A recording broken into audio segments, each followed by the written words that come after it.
Hey, everybody. Welcome to the news here on The Experience. Now, we've got quite a bit of stuff to cover, so let's jump right in. Now, as we get close to the July 26th premiere of Deadpool and Wolverine, the marketing push is increasing, and the latest trailer showed a classic X-Men villain returning, but portrayed by an actor who is not the last person to play the part, and someone who hasn't played the role in 24 years. Now, the new clip has Hugh Jackman's Logan facing off against Tyler Maine's Sabretooth, as he did back in 2000 in the very first X-Men movie.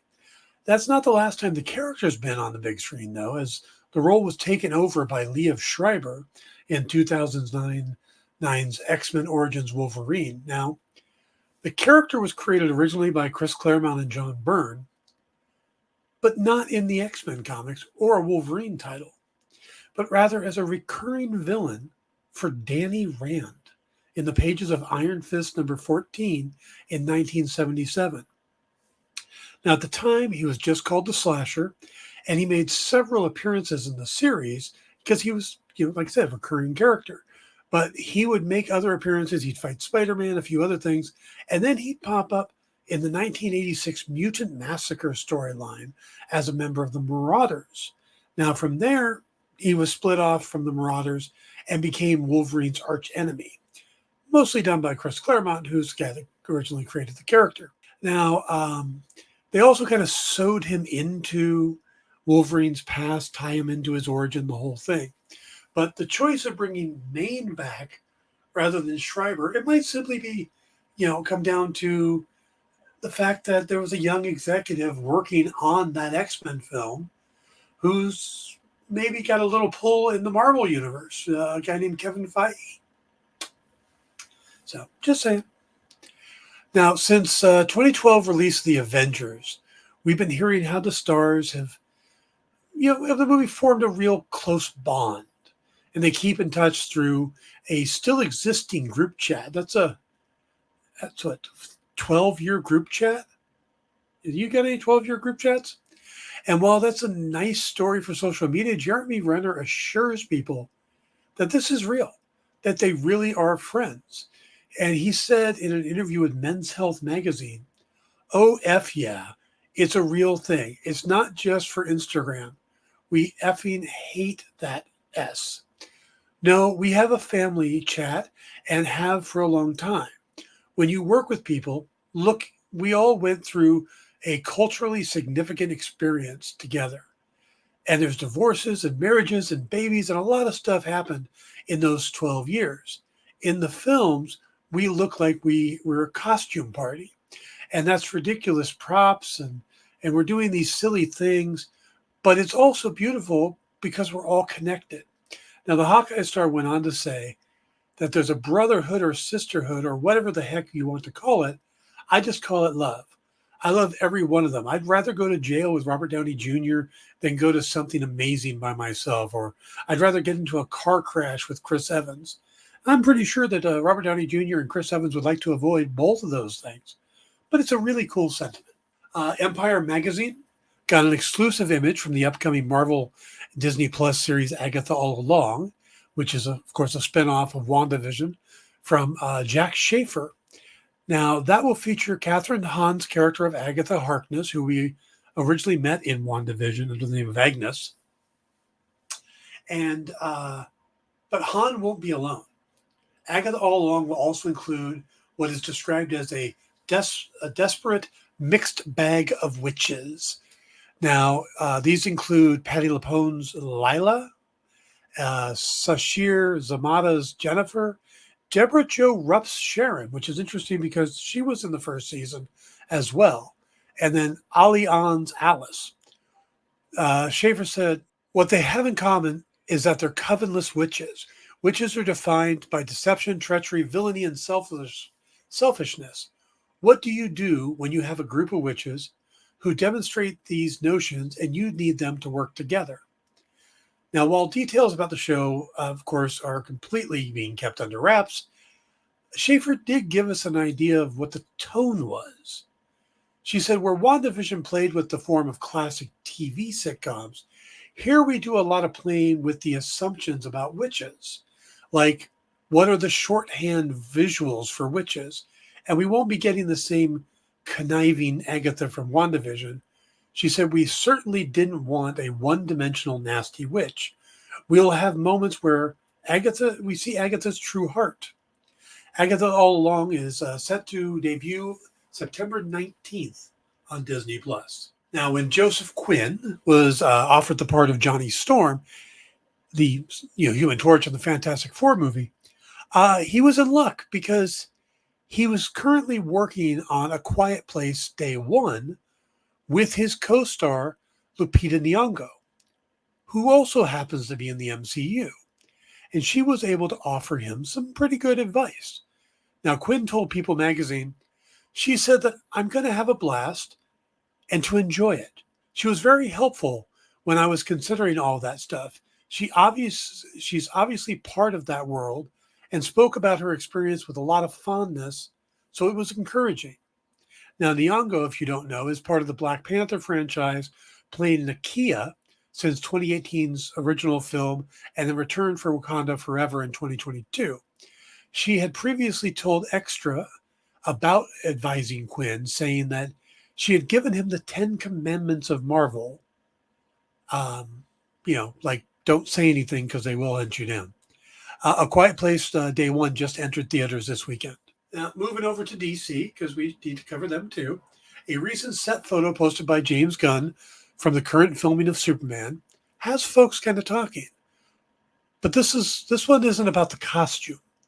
This has to do with the fact that Chris Pratt was on the set. And that, of course, set off a ton of speculation.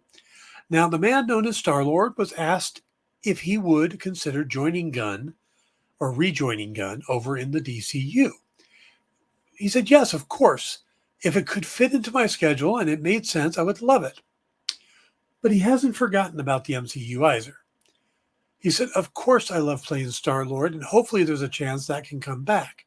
I just feel so blessed to be able to do any of it, to be considered for any of it. If it's right and the fans would love it, I'd be more than happy to do it. Now, as for what character he would play, Pratt told TMZ, I just have to leave that to the fans and people like James to decide. I'm not exactly sure. I'm truly not sure. Now, Gunn is known for working with the same actors again, so it would be no surprise to see many of the Guardians of the Galaxy move over to the DCU now that the Guardian movies are complete. One of Marvel's upcoming team movies is about to start filming, while another one is wrapping up. The recent announcement of the Fantastic Four will start filming the day after Comic-Con, while the Thunderbolts Asterix is just about done with most of the actors already being finished, and David Harbour just posted that he has wrapped filming as well. Harbour joined the MCU in the Black Widow movie as Natasha's father and as the Soviet version of Captain America, Red Guardian. Now, in the new movie, he will be joining his other daughter, Yelena, on a team working in the U.S. government. Now, hopefully JD is going to be able to get this, but Harbour posted this propaganda poster of Red Guardian on Instagram, along with the saying, wrapped, loved making this, love the bolts, Thunderbolts, Red Guardian hashtags with the asterisk on the end. Now, the asterisk, after the title, is still getting people believing that there's going to be a name change, like suddenly it's going to become the Dark Avengers. But maybe they're just going to add to the title. Like maybe it's going to be Thunderbolts v. Sentry, like Batman v. Superman, Dawn of Justice. Something to think about. Now, kind of shifting from David Harbour, but not. The first trailer for the new Hellboy, The Crooked Man film was released this week, and the general reaction has been not so bueno. A lot of people are saying, maybe that David Harbour reboot of Hellboy wasn't as bad as we thought. Now, most people are saying the movie looks cheap. And while I wouldn't go that far, it definitely has a lower budget horror movie feel to it, which may be what they wanted.